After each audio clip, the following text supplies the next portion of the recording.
So this is the final piece in my grade 3 repertoire lesson book, but you can watch the video for free and grab all the technical tips and all the musical ideas and apply them to your other pieces, or if you want to pick up the book, there's a link for that underneath the video.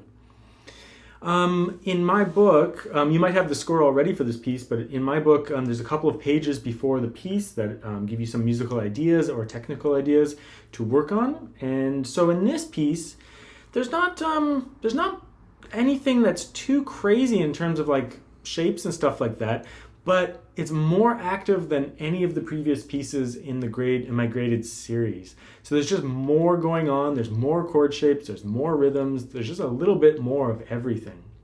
In terms of new techniques, there's really only 3 things though. Passages in thirds, so we'll talk about that. So we'll talk about thirds. And harmonics. I don't think there's been any harmonics in my graded series yet, so those are new, so we'll talk about those. And then grace notes, or these ornaments that occur, or all those little notes that we'll talk about as well. So starting out, let's talk about the melody in thirds. So when we have a musical line, whether it be the lower line or the upper line, we can play those in thirds. And thirds, that's an interval in music theory. And we haven't talked about music theory much, but we will in later grades. But the interval of a third is literally 3 steps on the staff or in the scale. So from a D, D, E, F, E, F, G, F, G, A.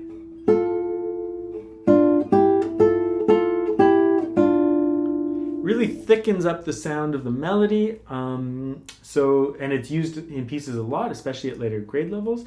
And of course, like any chord that you play usually has some thirds in it because it's part of the triad, but melody in thirds is a little bit different. It adds like a harmonically rich aspect to the melody.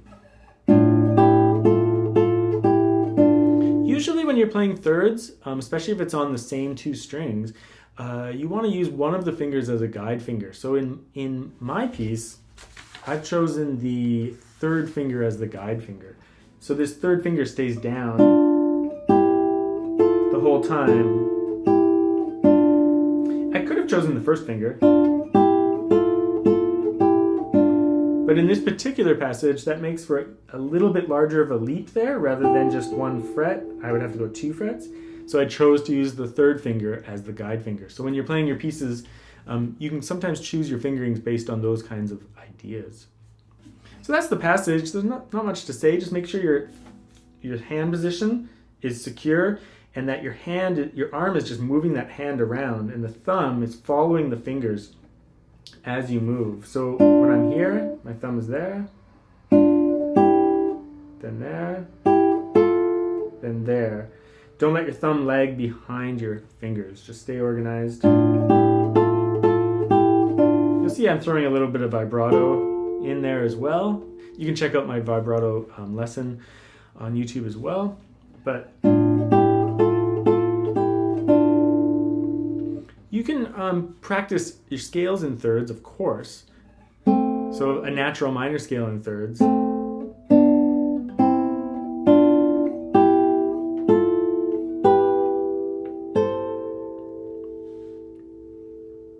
It's worth practicing thirds because they're really great for your technique. They force you to stay on your fingertips because otherwise you would mute out the strings. So I've known many teachers that if a student has left hand technique problems, you just assign them thirds and they kind of have to figure it out to some extent, right? So the next thing, harmonics. These are what I would call natural harmonics or open string harmonics or left hand harmonics. And these particular harmonics are at the 5th fret, which are a little bit trickier than some pieces. Like the easiest harmonics are at the 12th fret. 7 is okay. 5 is not the easiest, but it's not bad. Fairly easy to play. So when you play harmonics, you have to place your finger directly over the metal fret, not where we usually play before the fret, but directly over the metal fret, and we just touch the string, but we don't push it down to the fret. We just simply touch the string, and then in your right hand, especially if you go a little ponticello, you get a nice clear harmonic. But remember, don't push it down, just touch the string over top of the metal, millimeters count here, and then don't try to play it up here at the right hand, like go a little bit ponticello. You can lift your finger off afterwards, but you don't have to. I usually play, then release. And there's two ways that composers usually write down, or guitar editions write down harmonics. Either they're at pitch, so they're written at the actual sounding pitch that you hear, which I think is the best way because it gives you the actual note, right? And then in a lot of pieces though, especially in the Romantic era, like in Torrega and stuff like that, they're often written where you put your finger. So sometimes it's written like this, E and A, because those notes are an E and an A. But sometimes they're written as an A and a D because this fret is A on this string and this fret is D on this string. So you'll see them written in different ways, and in my book I've shown you both ways. I use the at pitch version because I think that's the best musical thing that you can do. You can actually see what notes they are, right? Now, the ornaments are the little grace notes that you've seen in here. And we're not going to talk about appoggiaturas and other types of notes. We're just going to call them grace notes for now because this is an introduction to this, and there's many discussions that we'll have later about it. For today's lesson, just imitate the sound that I'm getting. So when you see the ornament, just imitate the way it sounds. We are going to treat all of the grace notes today as if they're played on the beat. So you would actually play the first grace note with the bass note. You wouldn't go like that. So you're going to play the first grace note, even though it looks like it's before the bass note, you're going to play it at the same time as the bass note. These kind of notes are literally, they mean to crush the note. They're crushing the note into the beat. So they're just an ornament of the actual written note. So the note we want to ornament is the F. We're just decorating it a little bit. My first recommendation is play the piece without any ornamentation. So play the piece without ornaments, then add the ornaments afterwards. Because the primary written notes are more important than any of the grace notes. The grace notes just decorate it. It's kind of like a Christmas tree. You can hang as many ornaments on the tree as you want, but it's still a tree. It doesn't change what it is. So I would think about this in the same way.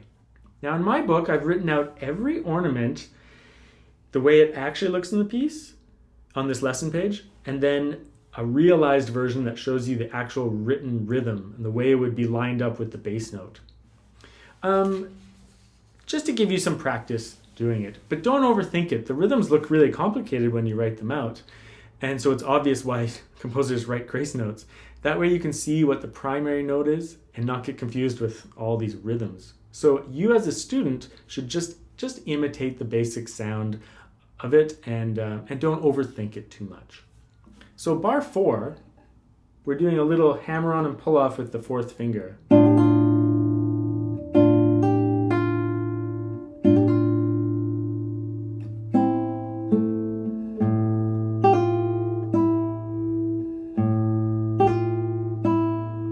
And then that second ornament is just a pull off.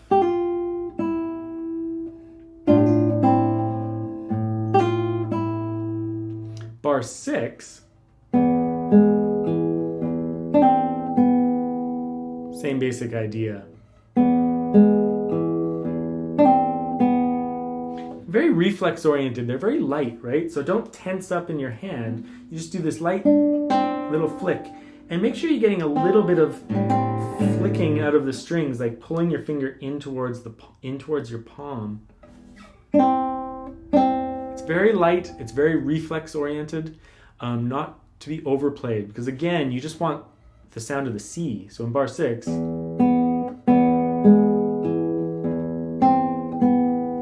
what the bar sounds like, you're just decorating it.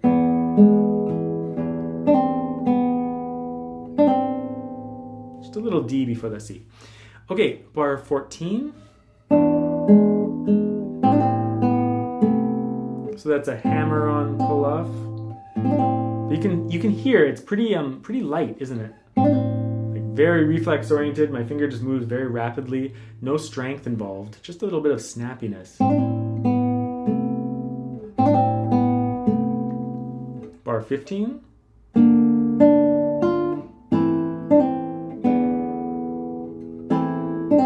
Just a little pull-off. Just like when you're messing around.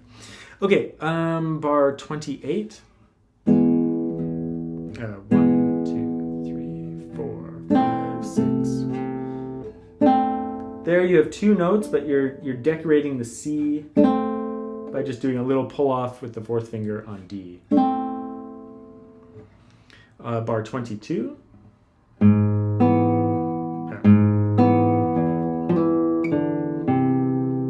Bass note one, right? So you just have you're decorating the E with the F without the ornament. With the ornament.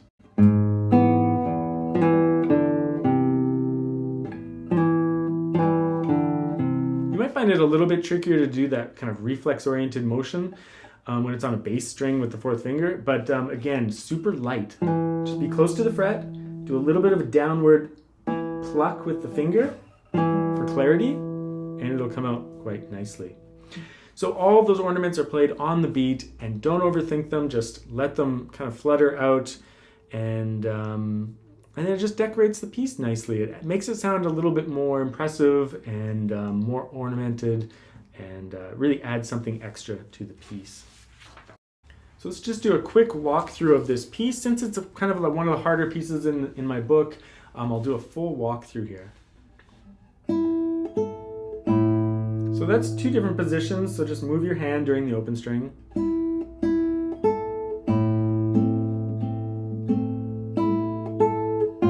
So of course, this piece has a melody, and I didn't write out the melody on its own, but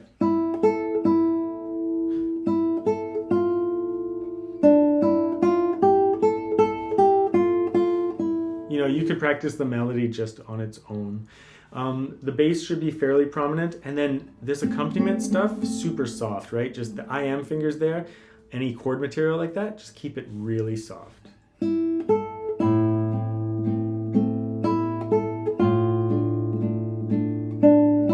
Thirds, just don't forget to use your guide finger. Here, use 2, 3 there, because it's a little bit hard to jump the 1st finger over. It might sound a little bit funny, so I decided to use my 3. You could use 1. It'd be fine if you cover it up nicely, but you don't have to. Works nicely with 2.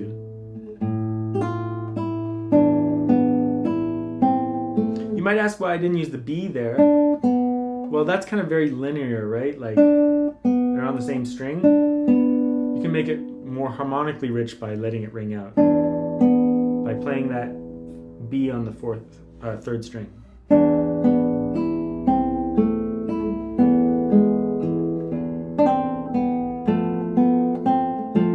Here, keep these fingers down and just extend 4. Same as the beginning.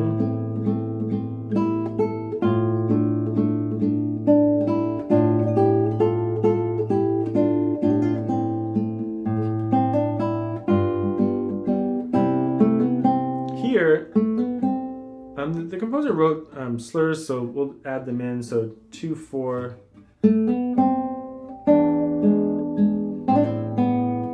Use 2, 1 on this A chord here. That way 3 is available for the B flat. Because you have this shape, so 3.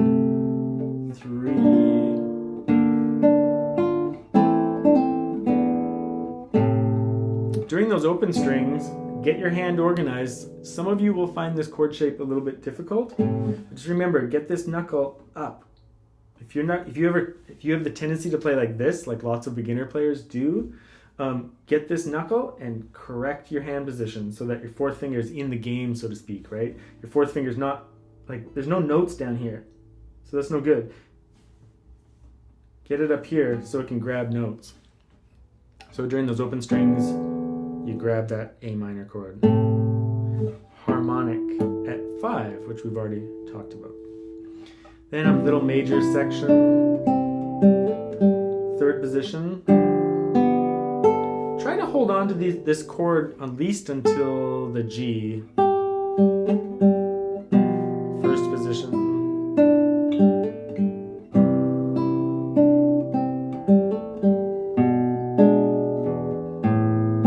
Not much to say about this part. I use my thumb on the bass line.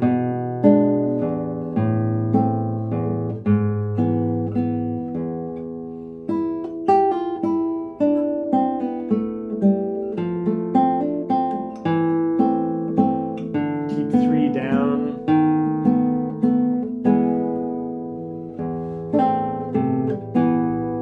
I use 2 here, that way 3-1 can grab the A minor. And I do use 3-4 here.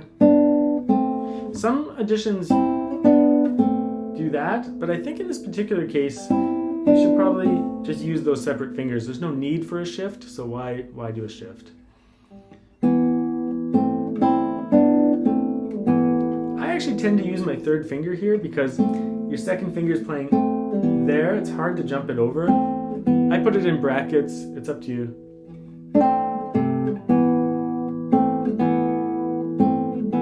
And then the DC al fine, so that you go back to the beginning and you play it all the way until the fine.